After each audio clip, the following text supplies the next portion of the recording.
Hi friends, welcome to Somashekar Shastri YouTube channel. ನಾವೀಗ ರೀಸೆಂಟಾಗಿ ಬೇಲೂರಿನ ಚೆನ್ನಕೇಶವ ದೇವಸ್ಥಾನಕ್ಕೆ ಭೇಟಿ ಕೊಟ್ಟಿದ್ವಿ. ಈ ಚೆನ್ನಕೇಶವ ದೇವಸ್ಥಾನದ ವಿಶೇಷತೆ ಏನು ಅಂತಂದರೆ, ಇಲ್ಲಿ ಹೆಜ್ಜೆ ಇಟ್ಟಾಗ ಭಕ್ತಿ, ಇತಿಹಾಸ ಮತ್ತು ಶಾಂತಿ ಮೂರು ಒಂದೇ ಜಾಗದಲ್ಲಿ ಸಿಕ್ಕಿದೆ ಅಂತ ಅನುಭವ ಆಗುತ್ತೆ.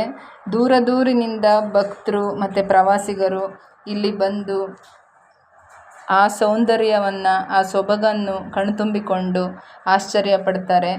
ಇಲ್ಲಿನ ಮೂಲ ದೇವರು ಶ್ರೀ ಚೆನ್ನಕೇಶವ ಅಂತಂದರೆ ಅದು ವಿಷ್ಣುವಿನ ಅವತಾರ. ಆ ದೇವರು ನಿಂತಿರುವ ಭಂಗಿ ಮತ್ತು ಶಾಂತ ಮುಖಭಾವ ಮನಸ್ಸಿಗೆ ತುಂಬ ಅಪಾರ ಶಾಂತಿ ನೀಡುತ್ತೆ. ಭಕ್ತರು ಇಲ್ಲಿಗೆ ಬಂದು ಮನೋಕಾಮನೆ ಪೂರೈಕೆ ಆಗುತ್ತದೆ ಅಂತ ನಂಬ್ತಾರೆ. ಈ ದೇವಾಲಯದ ವಿಶೇಷತೆ ಏನು ಅಂದರೆ, ಆ ಮದನಿಕ ಶಿಲ್ಪಗಳು, ನೃತ್ಯ, ಸಂಗೀತ, ಜೀವನದ ಕ್ಷಣಗಳನ್ನು ಕಲ್ಲಿನಲ್ಲಿ ಜೀವಂತವಾಗಿ ಮೂಡಿಸಿದ್ದಾರೆ.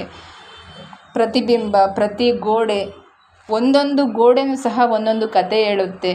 ಸೊ ಅದನ್ನು ನೋಡೋಕ್ಕೆ ಒಂದು ಚಂದ ಅನಿಸುತ್ತೆ.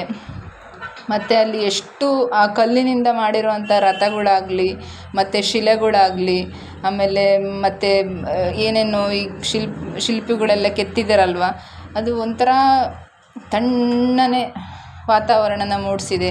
ನಮಗಂತೂ ತುಂಬ ಖುಷಿಯಾಯಿತು ಆ ದೇವಾಲಯಕ್ಕೆ ಹೋಗಿ. ನೀವು ಸಹ ಬೇಲೂರಿಗೆ ಬಂದರೆ ಚೆನ್ನಕೇಶವ ದೇವಾಲಯಕ್ಕೆ ಭೇಟಿ ನೀಡದೆ ಹೋಗಬೇಡಿ. ಈ ವಿಡಿಯೋ ನಿಮಗೆ ಇಷ್ಟ ಆಗಿದ್ದರೆ ಲೈಕ್ ಮಾಡಿ, ಶೇರ್ ಮಾಡಿ, ಹಾಗೂ ಚಾನಲ್ನ ಇನ್ನೂ ಸಬ್ಸ್ಕ್ರೈಬ್ ಮಾಡ್ಕೊಂಡಿಲ್ಲ ಅಂತಂದರೆ ಕೂಡಲೇ ಸಬ್ಸ್ಕ್ರೈಬ್ ಮಾಡಿ. ಮುಂದಿನ ವಿಡಿಯೋದಲ್ಲಿ ಮತ್ತೆ ಸಿಗ್ತೇನೆ. ಧನ್ಯವಾದಗಳು.